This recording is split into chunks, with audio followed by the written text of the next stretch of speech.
was. He would come to deliver the corrected proofs and to anxiously oversee printing. When the printing was completed, Bhaktivinoda Swami went out to sell his books, much as he had done with his Bhakti Gautam newspaper. He soon obtained favourable reviews of the work from Hanuman Prasad Kota and from the renowned Hindu philosopher Dr. Radhakrishnan. The prestigious Adya Library Bulletin gave full review in the editor's vast and deep study of the subject. His scholarly godbrothers also wrote their appreciations. He even managed to secure an order for 18 copies from the U.S. Embassy to be distributed in America through the Library of Congress. Institutional sales were brisk, but then sales slowed. As the only agent Bhaktivinoda Swami hours daily just to sell a few copies. Also, he was entirely responsible for raising funds for the next volume. In the meantime, he continued translating and writing the purports, but at the present rate, with sales so slow, he would not be able to complete the work in his lifetime. Prabhupada ki jai.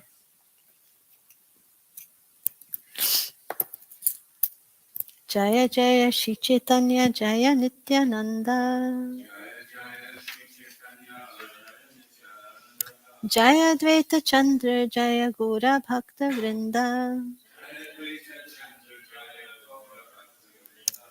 Jaya Jaya Shri Caitanya Jaya Nityananda Jaya Dvaita Chandra Jaya Gora Bhakta Vrinda Jaya Jaya Shri Caitanya Jaya Nityananda Jaya Dvaita Chandra Jaya Gora Bhakta Vrinda.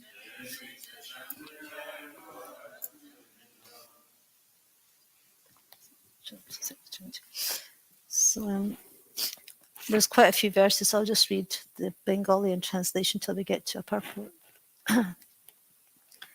So reading from Sri Chaitanya Charitamrita Madhya Lila, chapter 19, text 20. Raja kahe tumhara sthane vaidya patailu, vaidya kahe vyadi nahi sushta ye dekhilu. The Nawab said, I sent my physician to you, and he has reported that you are not diseased. As far as he could see, you are completely healthy. Amara ye kichu karya sabatumalana, karya chadi rahila tumi gharite vasiya. I'm depending on you to carry out so many of my activities, but you have given up your governmental duties to sit here at home. Mora yata karya kama sabha kailu masha nasha, ki tumhara hridayachi kaha mora pasha. You have spoiled all my activities. What is your intention? Please tell me frankly. Sanatana kahi nahi ama haiti kama ara eka jana diya kara samadhana. Sanatana Goswami replied, you can no longer expect any service from me. Please arrange for someone else to tend to the management. Tabi krudha hana raja kahi ara bara tumhara bada bhai kari dasya vyavahara. Becoming angry with Sanatana Goswami, the Nawab said, your elder brother is acting just like a plunderer. Jiva bahu mare kaila chakra sabha nasha etatumi kaila mora sarva karya nasha. By killing many living entities, your elder brother has destroyed all Bengal. Now here you are destroying all my plans. Sanatana kahi tumi swatantra godat ishvara ye yai dosha kari deha tara phala. Sanatana Goswami said, you are the supreme ruler of Bengal and are completely independent. Whenever someone commits a fault, you punish him accordingly. Text 27, so we can do this one together. Eta shuni godeshwara uti ghara ghela. Eta shuni godeshwara uti ghare gela. Paila pe bali sanatanera bandila. Paila ba bali sanatanera bandila. Eta shuni godeshwara uti ghare gela. Paila bali sanatanera bandila. Eta shuni godeshwara utti gare gela. Paila bali sanatanera bandila.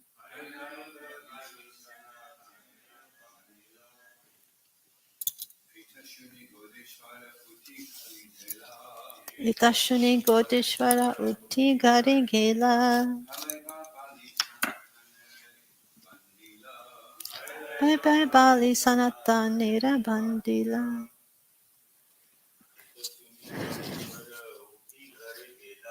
Itashuni Godeshwara Utti Gare Gela. Paila Bali Sanatanera Bandila. Itashuni Godeshwara Utti Gare Gela. Paila Bali Sanatanera Bandila. Ladies.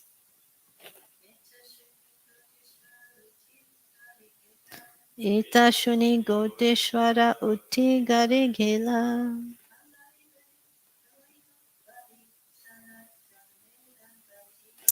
Paila Bali Sanatanera Bandila. Itashuni. Hearing this, Godeshwara, the Nawab of Bengal, Utti, standing up, Gari Gela, went back home. Bailabe, remember? I should run away.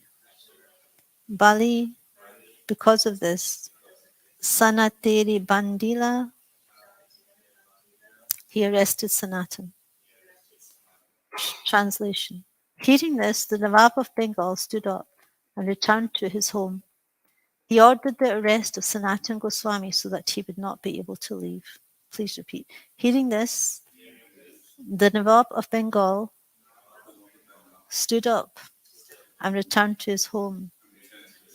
He ordered the arrest of Sanatan Goswami so that he would not be able to leave. Purport by Srila Prabhupada Ki Jai.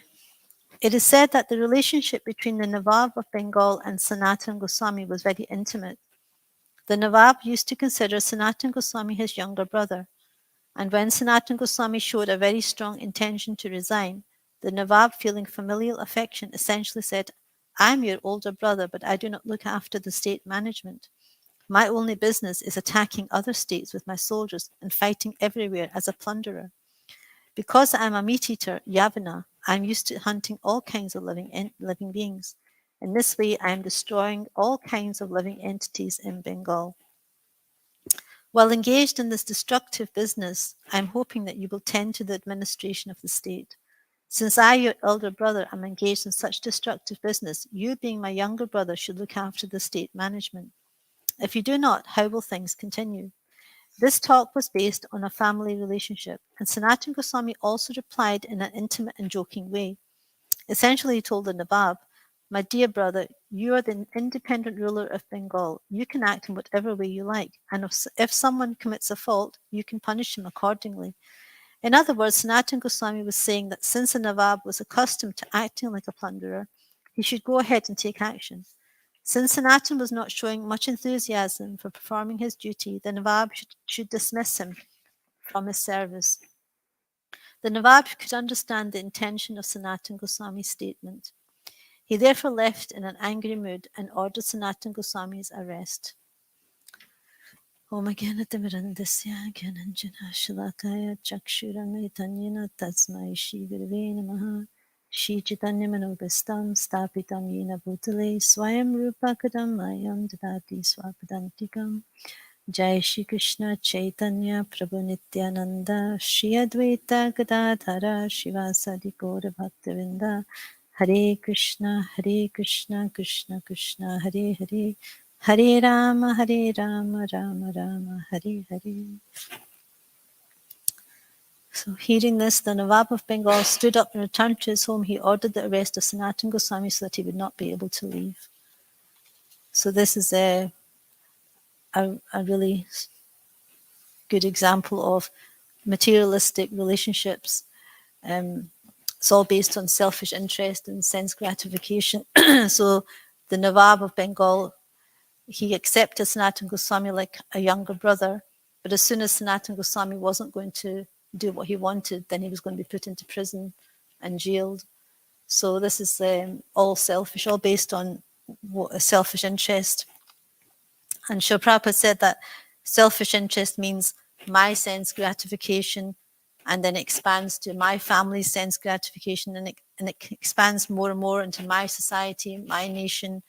It's all about sense gratification. As soon as one is not able to gratify that person's senses, then they'll refer to unspeakable means. Like here, he's going to arrest Sanatan Goswami because he's not following what he wants. So you can see that the Nawab of Bengal even admits that he's a plunderer. He's got no illusion about that. He accepts that he's a Yavana, he's a meat eater, and he's hunting all kinds of living beings and destroying all kinds of living entities in Bengal. So this is the nature of people. There's maybe two kinds of rulers, ones that want to protect the citizens and one who wants to exploit the citizens.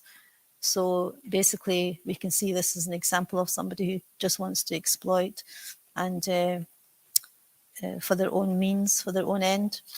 And this is the violence we see in the modern world. It's all based on, sense gratification. It's the selfish means, selfish interests. Because to maintain a kingdom, the rulers in Vedic times, there's the Kshatriyas, their duty was to actually protect the citizens from all kinds of difficulties. It wasn't to exploit the citizens for their own end. They applied violence, but it was only to help establish law and order in the kingdom. And the reason why they would perform any of their Kshatriya duties was to actually help citizens live a peaceful, happy life and engage them in Krishna conscious activities. Because it was a duty of the Kshatriyas to ensure that the people were trained in Krishna consciousness in the different varnashram, that they're following their duties, like the Brahmanas were following their duties as Brahmanas, the Kshatriyas were doing their duty as Kshatriyas, the Vaishyas were doing their duty of protecting the cows and business, and the Shudras were engaged in working. So this, it was the business of the executive heads of the state that's what they would do. They would see to the happiness of the mass of people by training them in this way. But instead, Prabhupada says the rogues and thieves, in the guise of protectors, arrange for a voting system and in the name of democracy then come to power by hook or crook and exploit the citizens. So this is actually exactly sums up what's happening in the material world right now. People in power, they're voted in, and they're in the guise of protectors, but the real motive is to exploit the citizens, whether it's war, council tax, whatever taxes, anyway, increase in inflation. There's not really any real protectors if we see around the world. The executive heads are really in power just for their own selfish means. And Prabhupada says an interesting thing. He said, because of the present world situation, Krishna has descended in the form of the Krishna consciousness movement. This is quite natural, for without Krishna conscious movement, the world cannot be peaceful and happy. So Prabhupada very mercifully gave us the Krishna conscious movement to establish some sort of peace, some sort of order in society. And because if people become irreligious, then the whole world, Prabhupada says, becomes a hell. So this is, we're seeing at present, nobody's really peaceful or happy. And although there's so much material advancement, and technology, and all these other fields, but nobody's actually really peaceful and happy. There's always some sort of danger at every step. Anytime there could be a war, anytime there could be some sort of difficulty. So we've all experienced that already. And but Prabhupada's giving us the peace formula in his books. Actually, throughout the Bhagavatam, throughout the Bhagavad Gita, the peace formula is actually explained. There's a nice verse in the Bhagavad Gita in 5:29. It says, "A person in full consciousness of me, knowing me to be the ultimate beneficiary of all sacrifices and austerities, the supreme lord of all planets and demigods, and the benefactor and well-wisher of all living entities, attains peace from all the pangs of material miseries." So this is actually the peace formula. Accepting Krishna as the beneficiary of all sacrifices and austerities. He's the supreme lord of all the planets and demigods, and he's the benefactor and well-wisher of all living entities. If we accept this, then there will be peace in society, because then we will understand that nothing actually belongs to us, that Krishna is the proprietor, he's the controller of everything. And in the Ishopanishad, the very first verse is Ishavasim idam sarvam. So everything in the universe is controlled and owned by the Lord. One should therefore only accept those things as set aside as his quota, and not accept other things, knowing too well whom they belong.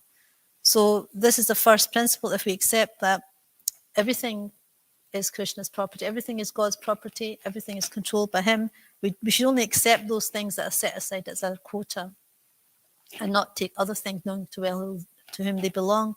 So if the whole world did that, then there wouldn't be any exploitation. There would not be so many wars. There wouldn't be so much exploitation of the planet, because we would just accept what we need. There won't be so much greed.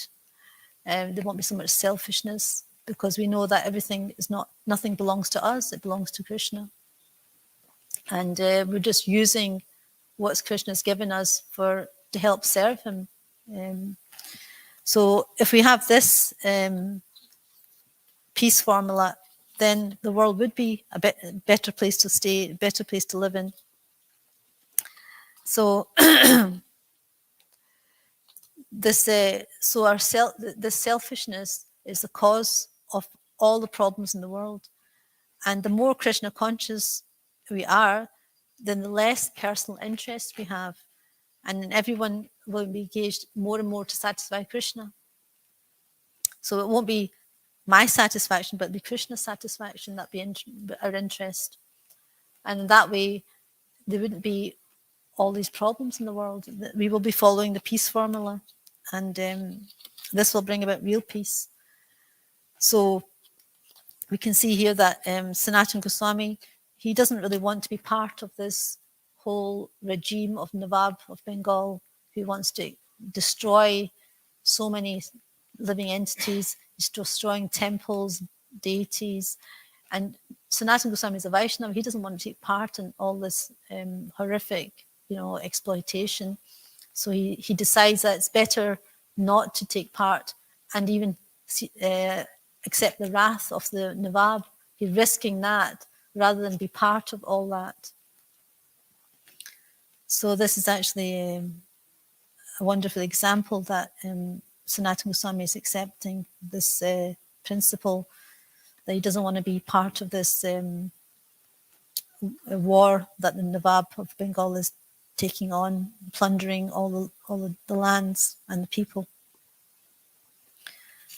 So is there any questions or comments at this point? How do we avoid taking sides? Politically, we see things going on, and it's very easy to damn all the leaders. This is something of disqualifications. So how do we remain neutral to all that?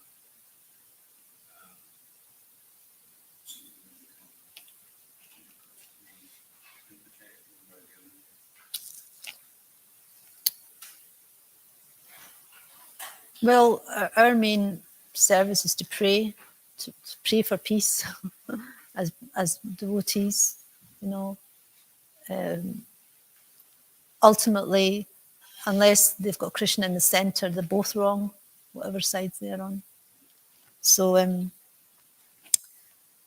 even materially, one may be better than the other, or materially they may have a better outlook, maybe not so exploitative, but still they're not actually, the aim is still material, it's not spiritual. Because if you see in when the Kauravas and Pandavas were here, then there was another war between the Kauravas and the Pandavas. Now the Kauravas, although Duryodhana, he was materially a good king, but he was spiritually blind, and he was leading his citizens to hell. So that's why Krishna wanted Yudhisthira Maharaj to be the king, because Yudhisthira Maharaj is a Raja Rishi, he's a saintly king, and he would have helped the citizens become Krishna conscious. So that's the ultimate aim of the rulers, really, to help the citizens become God conscious and go back home. So if they're only materially qualified to be a king or a ruler, it's not actually the real essence of being a king. The king is a representative, or is supposed to be a representative of God, because he's supposed to be helping the citizens become God conscious. So that's what in Vedic times the kings were saintly kings. They led the citizens in a God conscious life. But as time went on, the kings became more and more degraded. And finally, monarchy collapsed as well, because the monarchs were only selfishly interested. They weren't actually being representatives of God. They were just using that for their own ends and exploiting the citizens. So then it became the democratic states. But even the democracy, Prabhupada says, they're only voting themselves in by saying things that are pleasing to the citizens' ears, and then so they get the votes. But ultimately, the issue is still selfish. It's not going to help them become God conscious. So whatever side, we're taking Krishna's side. We're really, that's what we should be doing.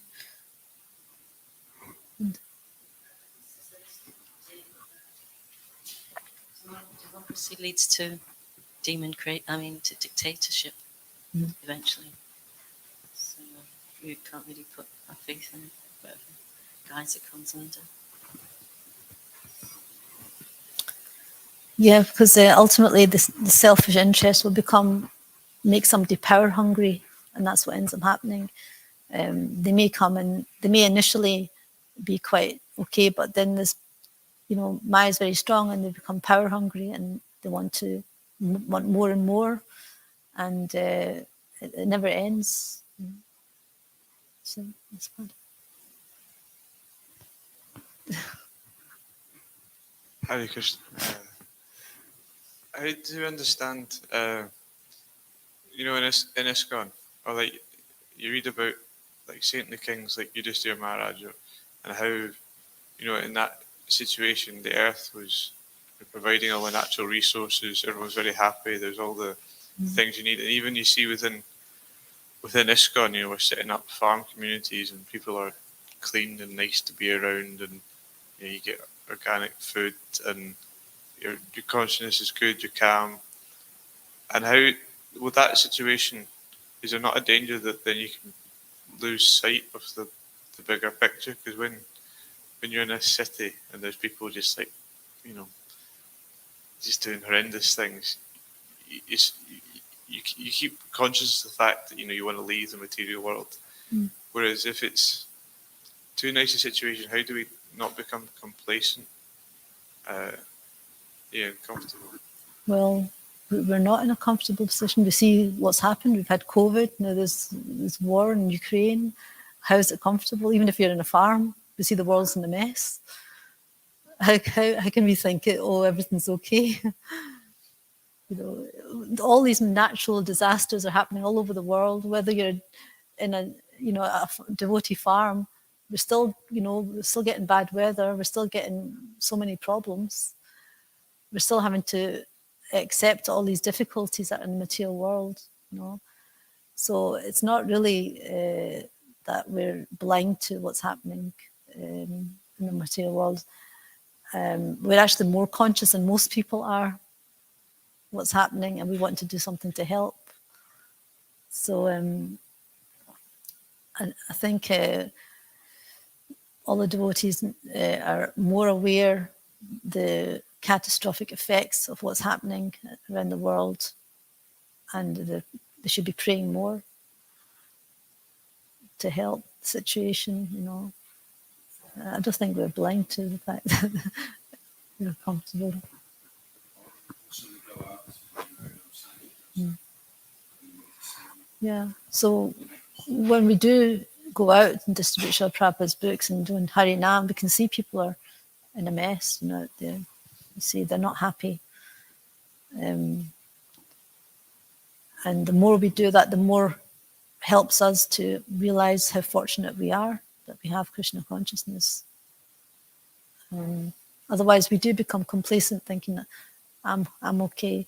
But when we are actually, when we go out and see how people are suffering, then it actually helps us to become more compassionate. And that's why the Goshta Nandi, he goes out to preach. A Bhajana Nandi just thinks of himself and thinks of his own welfare, but a preacher thinks about the welfare of others. And that's what this whole movement is about, is helping us to help others. You know, distributing books, distributing prasad, helping other living beings in some form or another to become, because that pleases Krishna more. You know, if we are only serving Krishna, then we may be pleasing him. But if we're getting another 100 people to serve Krishna, then that's going to please Krishna even more. So the more people we get to chant and we get them to do some service, then Krishna's more pleased. So this is a natural thing, isn't it? Krishna will be more pleased if we get more people involved in service, devotional service. So that's why the preacher is the most dear to Krishna. And Krishna says that there's none so dear to me as he who preaches my glories. So if we want to become dear to Krishna, then we need to go and give this to others as much as possible. We may not be able to go out, but we can do things on the internet and spread Krishna consciousness, spread the word, spread the holy name somehow. And we can see people are suffering. The internet's there. We don't have to go out, step out the door. We can see on the internet how much people are suffering around the world. And so we're aware of what's happening. We're not in an illusion. It's not a nice, material world is not a place where we're supposed to enjoy and be comfortable in. It's a place of suffering.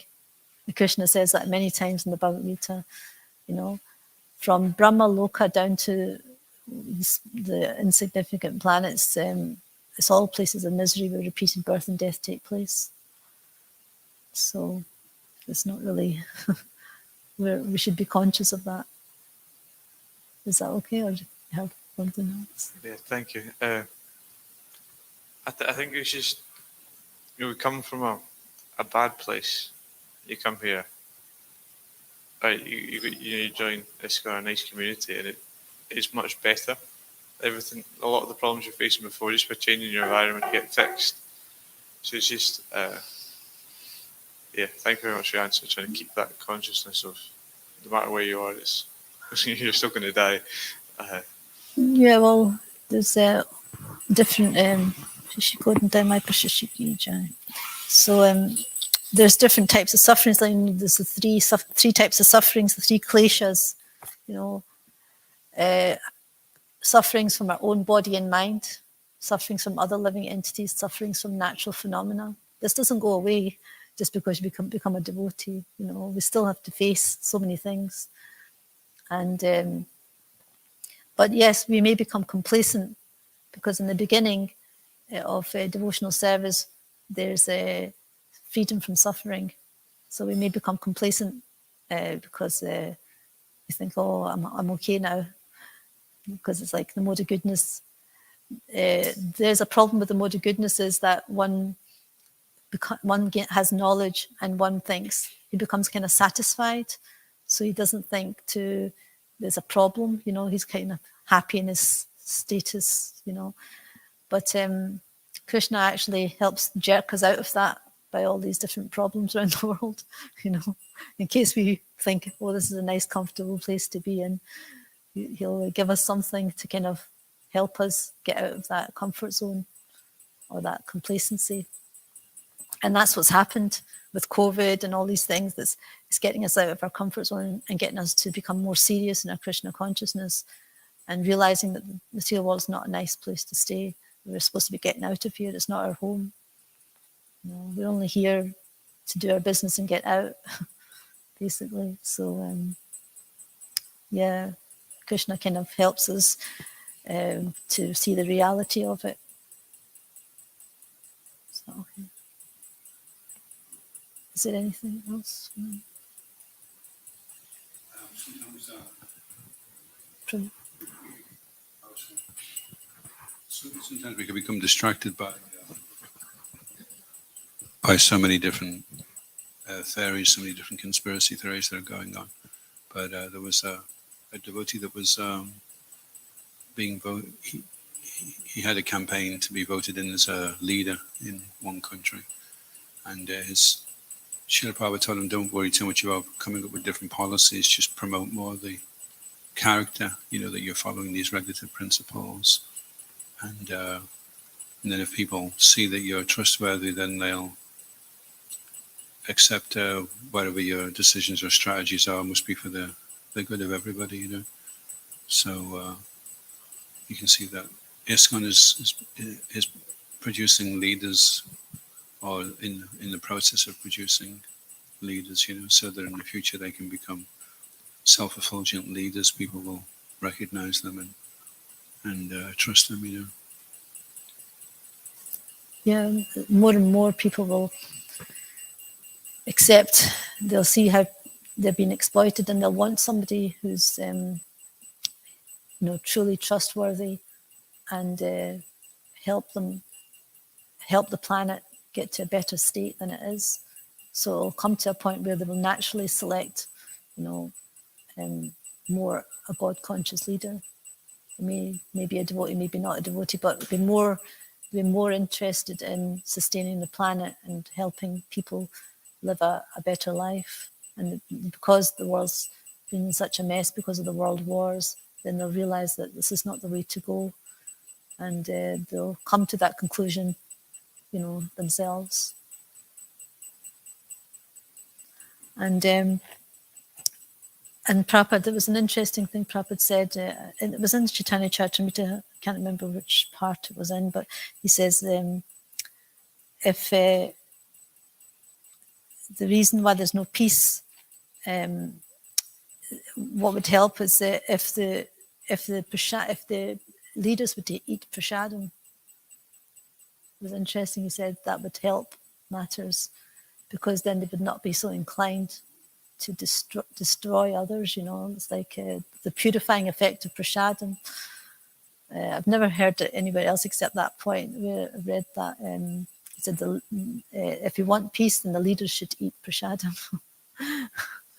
So maybe that's one of the things we can try to do, is give prasadam to the leaders so they become more Krishna conscious. But yeah, so this is a very kind of appropriate verse, I would say, to the situation at the present. And wars will continue, because as long as people are killing animals, then there will be wars. Like Prabhupada says, the wars is a result of animal slaughter. It's a collective karma for animal slaughter, because people are killing so many living entities unnecessarily. So many cows, so many animals are being slaughtered for food, and so which is not necessary.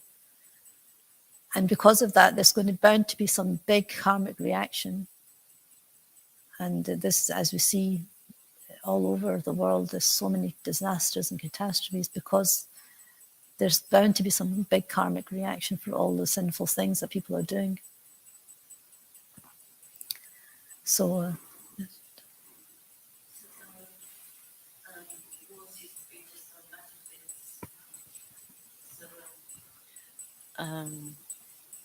But now, because people are voting these demoniac leaders in and they're doing their nefarious activities, then they get part of the karma. So that's why the wars are taking place in the cities now, because they're part of, because they voted them in, they receive the karma for what they've done. So. Yeah, the leaders take on bad karma of the people. Is it sixth of the karma? I can't remember, but everyone suffers. Not just the citizens, but the leaders also suffer because they're heading it up, so they're bound to suffer.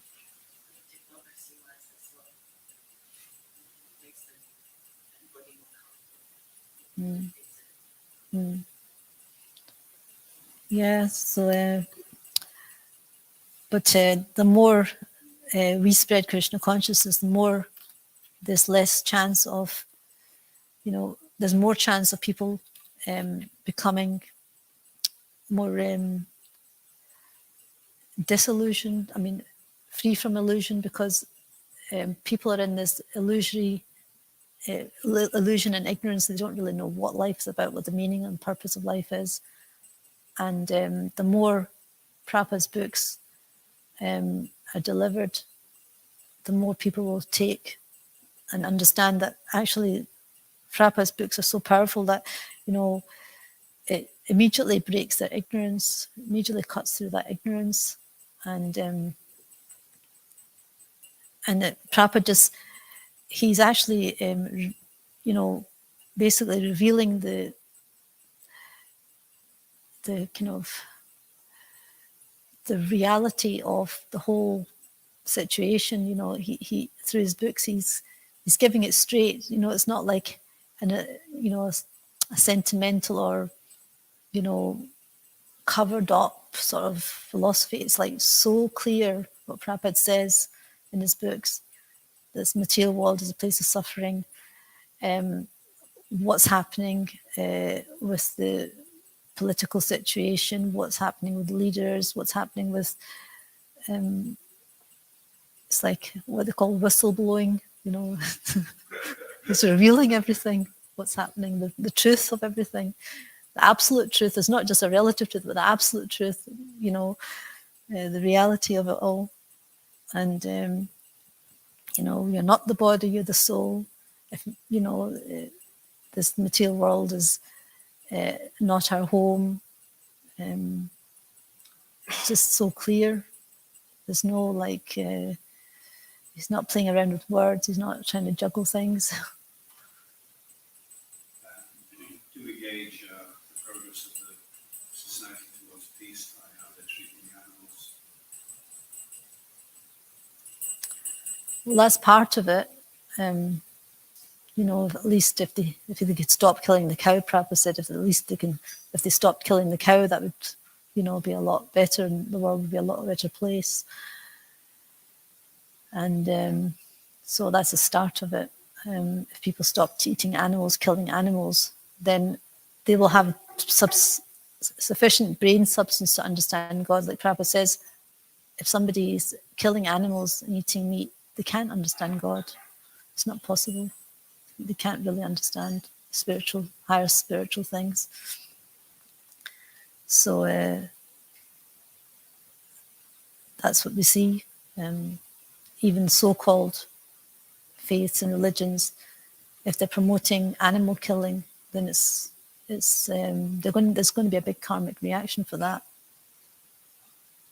So at least if animals were stopped killing animals, there'd be less karmic reaction from that. Maybe other things people are doing. People are still performing sinful activities, so there will be some karmic reaction for other things that they're doing. But at least for that, there'd be less. So pretty much the earth comes in the form of a cow and there's a dialogue. It's very interesting. The relationship is very much focused in the relationship to the cow. We were saying we were protecting them. So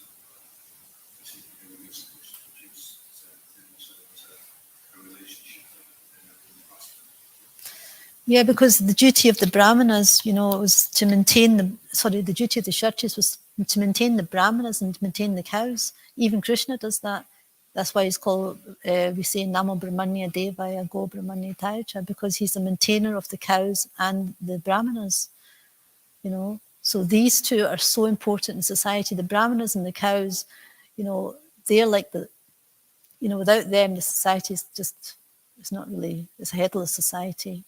You know, the Brahmanas, they perform the sacrifices. They're the intellectual class. They're helping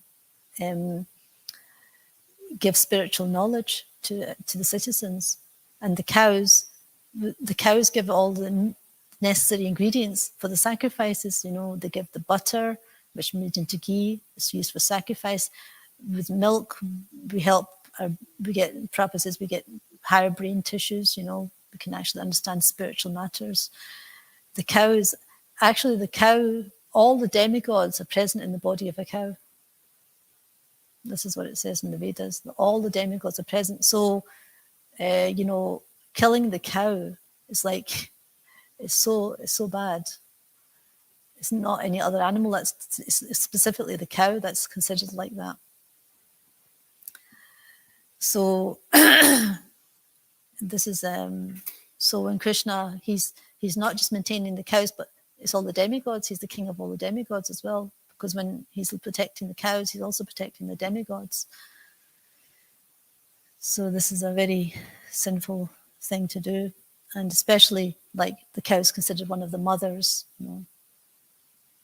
So, and the Brahmanas, they're there to help people become spiritually and Krishna conscious.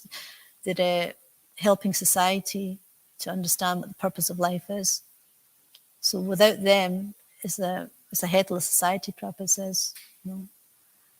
And we can see Sanatana Goswami, he's a Brahmana, and the Nawab, he's actually arresting the Brahmana, the head of society, you know, one who's going to give spiritual enlightening, one who's supposed to enlighten everybody. He's putting them in jail. So this is their mentality. They don't understand, you know. So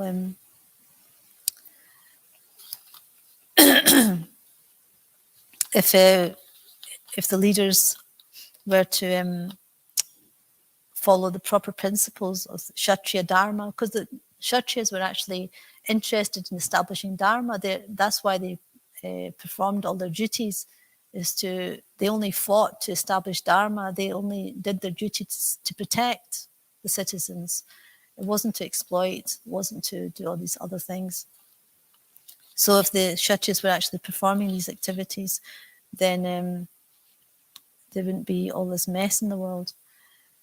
And if they followed the greatest peace formula, Prabhupada says this verse in the Bhagavad Gita 5.29 is the greatest peace formula, and one can attain perfect peace only in complete Krishna consciousness. So, you know, that's the ultimate peace we will have if we're all completely Krishna conscious. There won't be any problems in the world.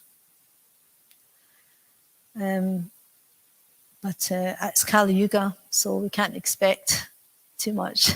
It's a Kali Yuga is the age of quarrel and hypocrisy.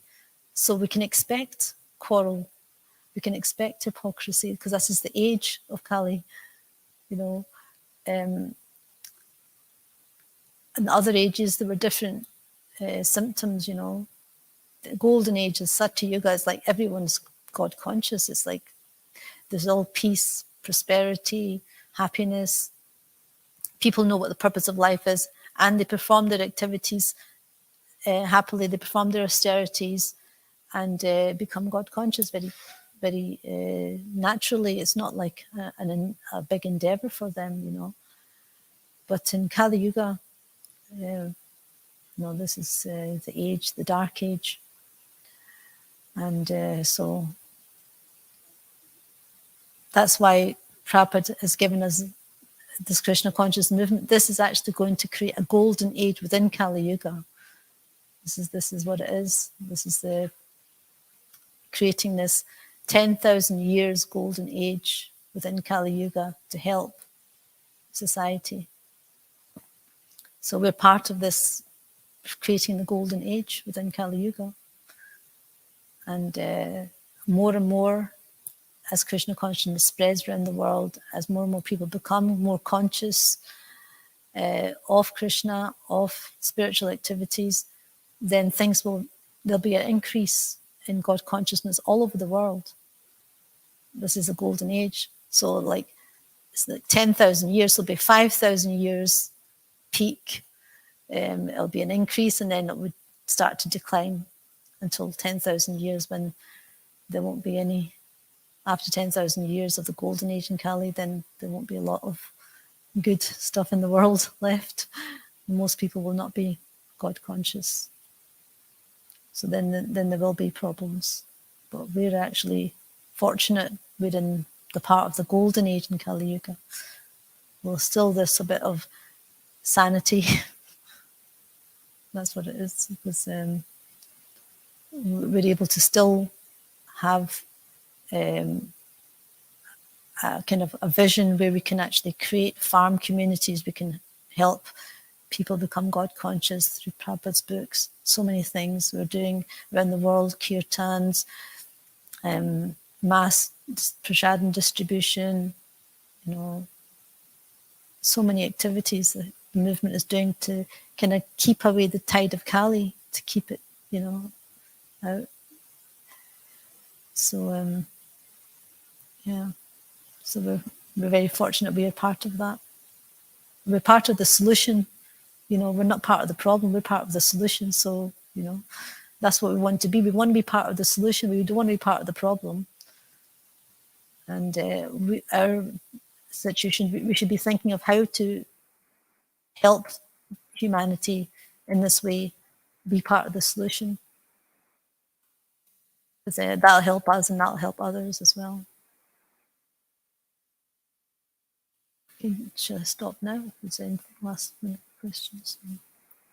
Okay. Chaitanya Charitamrita ki jai, ISKCON Guruvinda ki jai, Prabhupada ki jai, Gaur Premanandi.